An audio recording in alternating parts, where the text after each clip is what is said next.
Hello, my name is Swayzer. Whoever chose to watch my presentation today, I'm excited to hopefully give you some valuable insight into the U.S. intervention in Somalia and share with you what I've learned during this assignment. Generally, whenever this assignment is discussed among service members or civilians alike, the first thing that comes to mind is the fierce Battle of Mogadishu, or Black Hawk Down, as it's famously known for. And although that battle was a defining characteristic of this overall operation, I've learned a lot about the bigger picture and what drove many of the decisions to not only undertake this operation, but have gained a better understanding of how we operate as a nation and the challenges that were faced by our military during this time period. One of the focus points I observed for this assignment is the general loss of support from Somali locals as we progress. Um, and as we progress, you'll see how and why the country became more aggressive towards the United States and UN intervention. Within this presentation, we will look at a timeline that consists of a small amount of Somali history to paint a better picture of what brought the United States and coalition forces to intervene in other countries' affairs, and to gain a better understanding of what Somali citizens were enduring at this time period. We'll also look at the U.S. and UN involvement to include the start of and learning the original purpose of UNITAF and its evolution into an operation that had conflicting objectives. And in the interest of time, we'll briefly cover significant events. Um, We'll explore the conclusion of U.S. involvement within Somalia and the eventual withdrawal of U.S. troops from the country, and then bring it to a close with a summary and analysis. All right, for the timeline, we'll first have to gain a better understanding of what caused the widespread violence within Somalia. I chose not to include it in this timeline as I tried to keep it focused solely on the aspects that involved the United States. But roughly in 1960 is when Somalia claimed independence, where only 9 years later, 1969, there's a military coup led by Mohammed Siad Barre, which he then used to claim himself as the president of Somalia. It's important to note that prior to this takeover, there's been no time in the country's history that's more violent than the era of President Barre's regime. As time progressed and President Barre became more violent towards specific clans within Somalia, which led to many atrocities to be committed and left hundreds of thousands of both civilian, military, and government workers dead. Some of these violent actions included the murder of civilians through violent means, such as severing body parts with acid, mass executions, and intentional shelling of dense urban areas as a few examples. There was just a lot of violence in Somalia. In 1991, Barre is forced out of the city as a result of an attack from opposition forces, which then leads the country into a civil war between warring clans. Um, the extreme amount of violence displaced and disrupted the livelihood of farming communities and contributed directly to the famine that began in 1992. As a result of this famine, roughly 350,000 Somalis died from starvation and violence from the civil war, which then precluded international military intervention and humanitarian aid uh, because the global community basically agreed that this was a dire situation. Warlords would intercept the aid, and they would keep the goods for themselves, which as a result, Somali civilians were still continuing to die from starvation. The warlords were so effective at taking these supplies, they eventually were gaining a surplus, and they would use these supplies to trade for weapons with neighboring countries in order to further arm themselves. In December of 1992, the United Nations approved a measure to create a coalition force that would be led by the United States. The overall mission of this was to ensure that aid reached Somali citizens and became known as Operation Restore Hope.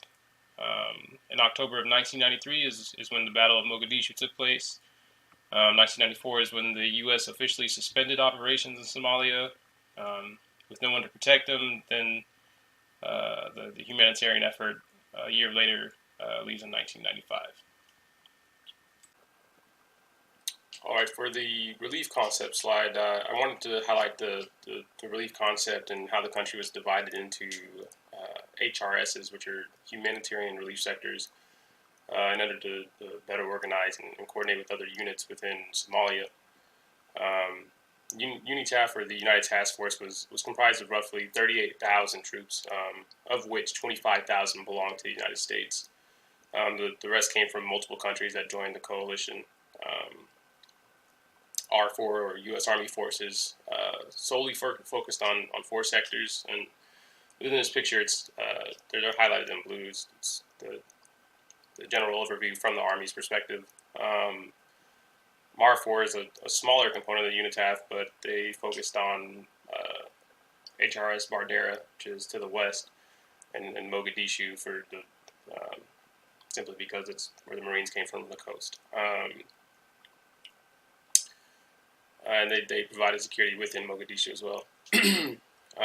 Within each of these sectors, there were the special operations units, such as psychological operations and civil affairs, which integrated with both U.S. and coalition units to provide specialized capabilities, such as the production and distribution of propaganda, which they accomplished through a newspaper and a radio station in order to distribute information to locals. Psychological operations has always been kind of the hearts and minds, while CA, or civil affairs, is focused on like physical needs. But more interestingly, I got to work on some of the equipment for psychological operations, and the radio station literally is it's called a REAB, stands for Radio in a Box. And the printers are high-speed printers that print like 60 to 100 pages, double-sided, in less than a minute. So it's interesting to see their contributions to Somalia. All right, for the overview, I wanted to hit the key points of the operation as it progresses between 1992 and 1994, as this is where U.S. involvement is most significant. As previously discussed, President Barr is forced out of Somalia from the attacks of rivaling warlords. The two most prominent warlords are Mohammed Farah Aidid, who will become a key player in shaping the outcome in Somalia later on, and to a lesser extent, Ali Mahdi Mohammed, who is seen as a direct competitor to Mohammed Farah Aidid. Soon after the establishment of the United Task Force, the U.S. sent in 1,300 Marines to secure the airfield and the port for the eventual troop movement into Somalia and to secure the aid that was already being sent to Somalia. Also sent was a team of Navy SEALs who, along with the landing force, were met off on the coast by media and journalists. The presence of this large force allowed Ambassador Oakley, the special envoy to Somalia, to broker a fragile ceasefire between the warlords and allow the Marines to provide that relief to Somali civilians.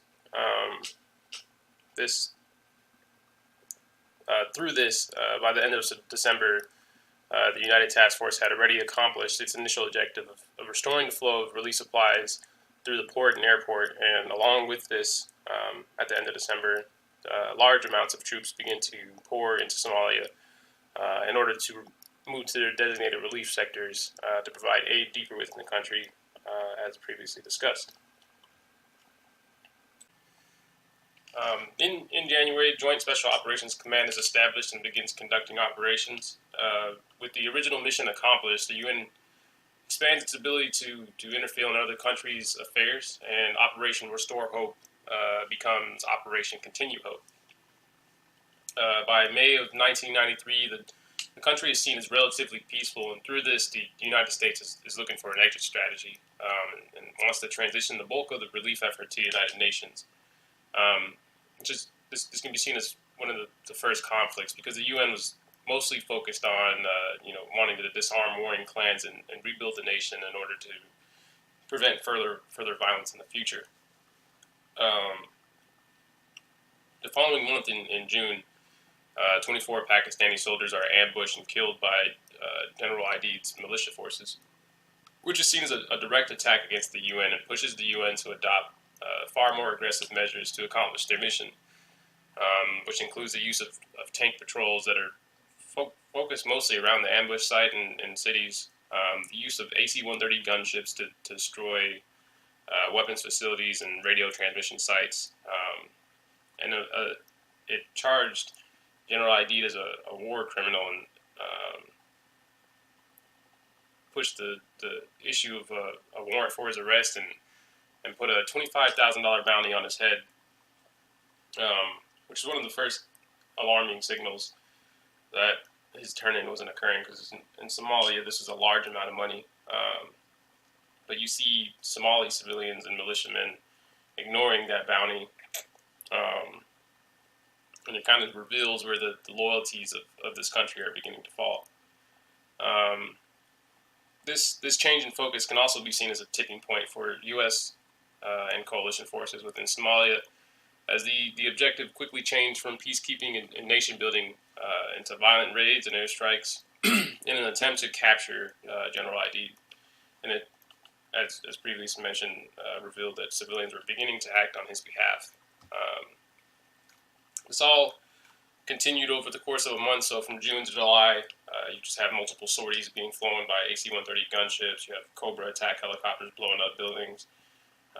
And of course, there's a large amount of collateral damage. I think the estimate for the Cobra strikes were roughly between like $8,000 and $10,000 civilian casualties.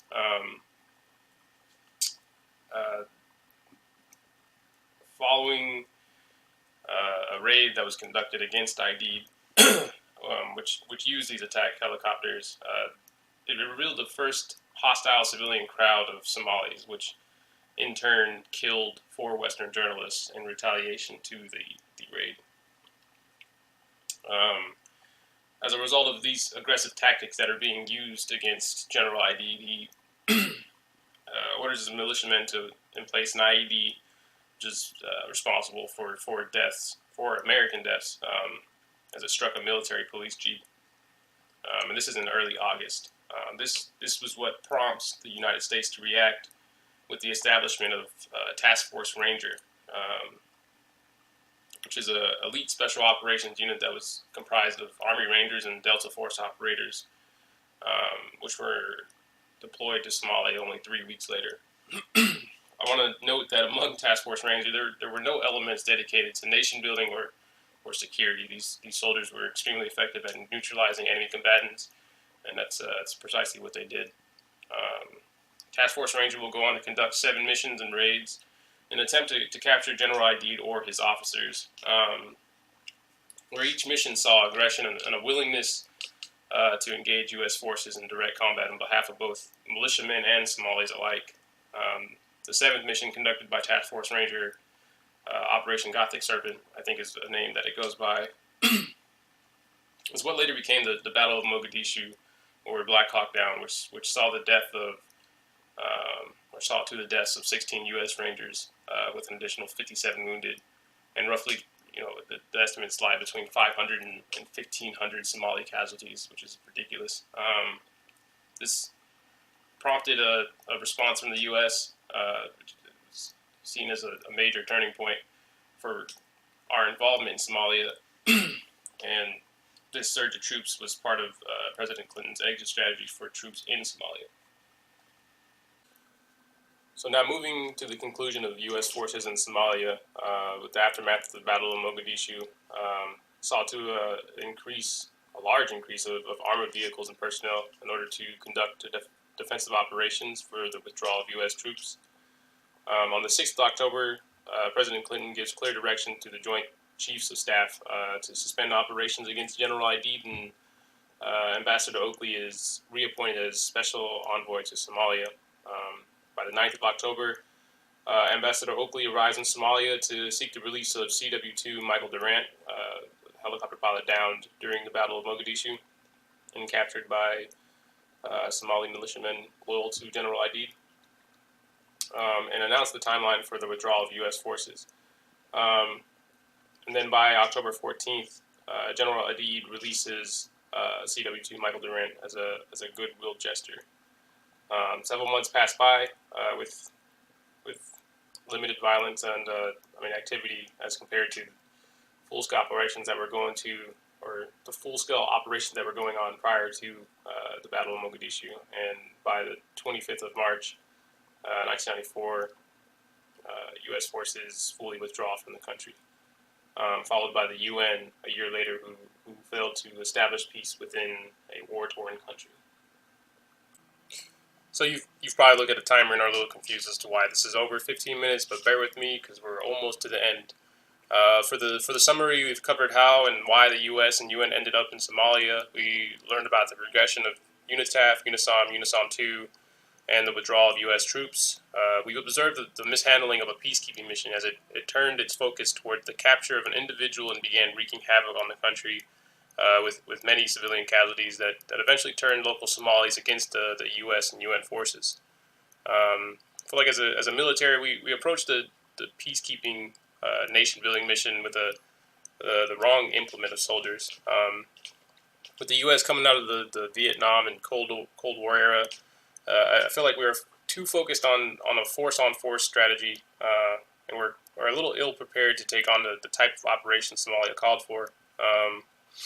It is my opinion that the major focus should have remained with special operations in both the realm of psychological operations and civil affairs, as they're the only two interfaces that the military has that doesn't involve direct action engagements.